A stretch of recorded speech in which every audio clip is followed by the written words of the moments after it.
চলে গেল দেশ বাঁচাবো, কোনো বর্ডারে যদি দ্বন্দ্ব হয় তো এখানে এসে ফ্রাইস করে গুলি মেরে টেন দিবে, কোনো হয় বর্ডারে আমরাও তখন ফের আবার প্রস্তুত থাকবো। আমার জীবন গেলে যাক, কিন্তু বাংলার 1 ইঞ্চি মাটি তারাকে দখল করতে দেবো না। হাতে কাস্তে আর মাথায় মাফলারের পাগড়ি পরে বিজিবির সঙ্গে তীক্ষ্ণ দৃষ্টিতে সীমান্তের দিকে তাকিয়ে আছেন এক ব্যক্তি। তার চোখ যেন বলে দিচ্ছে, এই দেশ, এই মাটি কেবল আমারই, কোথাও 1 ইঞ্চিও ছাড় দেওয়া হবে না। সম্প্রতি চাঁপাইনবাবগঞ্জের শিবগঞ্জ উপজেলার চৌকা সীমান্তের এমনই একটি ছবি ভাইরাল হয়েছে নেট দুনিয়ায়। সেই অকুতোভয় বাংলার দামাল সন্তান মোহাম্মদ বাবলুর মুখোমুখি চৌকা সীমান্ত সংলগ্ন কালীগঞ্জ গ্রামে গিয়েই দেখা মিলল কৃষক বাবলুর। সীমান্তের সাধারণ মানুষ বলতে যা বোঝায় বেশভূষায় তেমনই একজন সাধারণ মানুষ তিনি। তবে তার বীরত্ব গাথা ও দেশ মাতৃকার জন্য সাহসী ভূমিকা এখন প্রশংসিত সর্বমহলে। দেখলেন তো দর্শক বন্ধুরা, বাঘের বাচ্চা, এরই বলে বাঘের বাচ্চা, যে 1 বিন্দু পরিমাণ, একটা কণা পরিমাণ মাটি ছাড়বে না কারোর। এই দেশের মাটি, এই দেশের প্রতিটা বালুকণা রক্ত দিয়ে কেনা, কারোর দানে নয়। এই হচ্ছে সেই বাংলার কৃষক বাবলু মিয়া, যে নিজের জীবন বাজি রেখে ওই বর্ডারে, ওই লালমনিরহাট পাটগ্রাম ওই বর্ডারে যে দাঁড়িয়ে আছে, সে হাতে কাস্তা নিয়ে। কাস্তা কি দর্শক বন্ধুরা চেনেন? আমি তেমন চিনি না, তারপরও আমার মনে হয় যেটা দিয়ে হচ্ছে আগাছা নিংড়ায়, ধান বই কিংবা বিভিন্ন বইয়ের ভিতরে, জমির ভিতরে যে আগাছাগুলো ফেলানো হয়, আগাছাগুলো ছাটা হয়, সেই জিনিসের নাম সম্ভবত কাস্তা। সেই কাস্তা নিয়ে সে বাংলাদেশ বর্ডার গার্ডের সাথে বসে আছে গর্তের ভিতরে, যে রক্তশূল চোখ নিয়ে, যে বিএসএফ আসবে আর তার সাইজ করে দেবে। এই সে বাবলু মিয়া। এরকম দেশপ্রেম লোক এই বাংলাদেশে এখন হয়তো তেমন খুঁজে পাওয়া যাবে না। তবে 1971 সালে প্রতিটা মানুষ, প্রতিটা ঘরে ঘরে এরকম বাবলু মিয়া ছিল।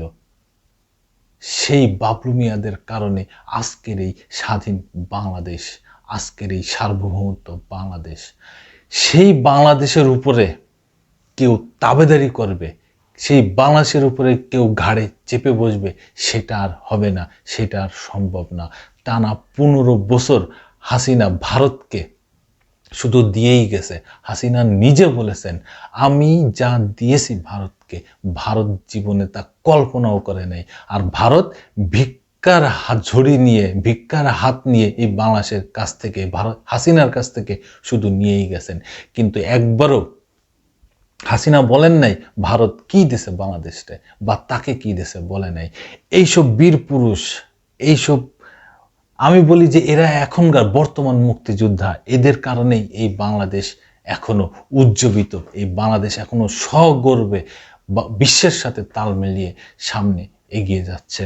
প্রতিটা মানুষ এই লোকটাকে, এই বাবুল কৃষককে বাহবা দিচ্ছে। তিনি এখন জাতীয় বীর। সারা পৃথিবী দেখছে যে এই বাবুল মিয়ার দেশের প্রতি ভালোবাসা, দেশের প্রতি টান। তিনি কি বলতেছে? বলছে 1 কণা পরিমাণ মাটি, 1 কণা পরিমাণ বালুকণা আমরা ভারতকে নিতে দিব না। ভারত ওই পাটগ্রামের, লালমনিরহাট পাটগ্রামে যে সীমান্ত আছে, সেই নোম্যান্স ল্যান্ডে যে সীমান্ত, সেই সীমান্তে বাংলাদেশি সীমানায় 50 গজ ভিতরে এসে তার কাটা দিচ্ছে। তার কাটা দেওয়ার সময় এই বাবুল মিয়া এবং তাদের এই গ্রামবাসীরা সহ ওইটা দেখার পরে বাংলাদেশ বর্ডার গার্ড বিজিবি নিয়ে তারা ওদের ওখান থেকে তাড়িয়ে দেয়।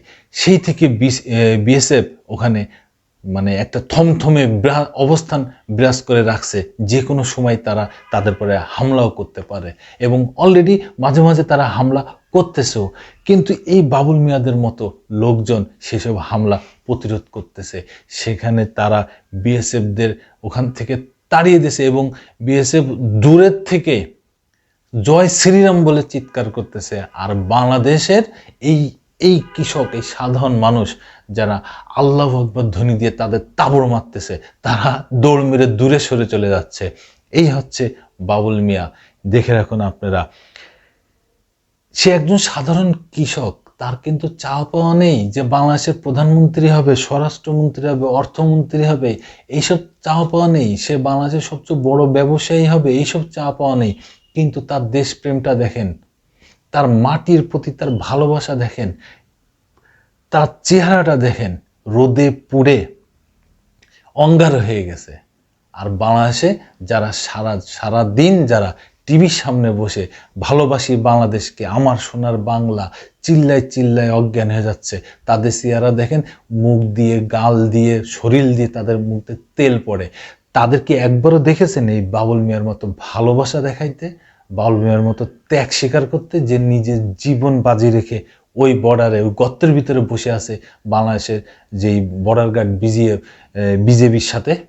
দেখেননি, বাংলাদেশে কোনো এরকম লোক দেখেননি। দেখে রাখেন, বর্তমান সময়ের মুক্তিযোদ্ধা, বর্তমান সময়ের বীর, এই বাংলাদেশের বীর, দেখে রাখেন। দর্শক বন্ধুরা, আপনাদের যদি কোনো মতামত থাকে অবশ্যই আমাকে কমেন্টসে জানাবেন। ধন্যবাদ। আবার আসবো নতুন কোনো কথা নিয়ে, নতুন কোনো ঘটনা নিয়ে। আমি প্রিন্স।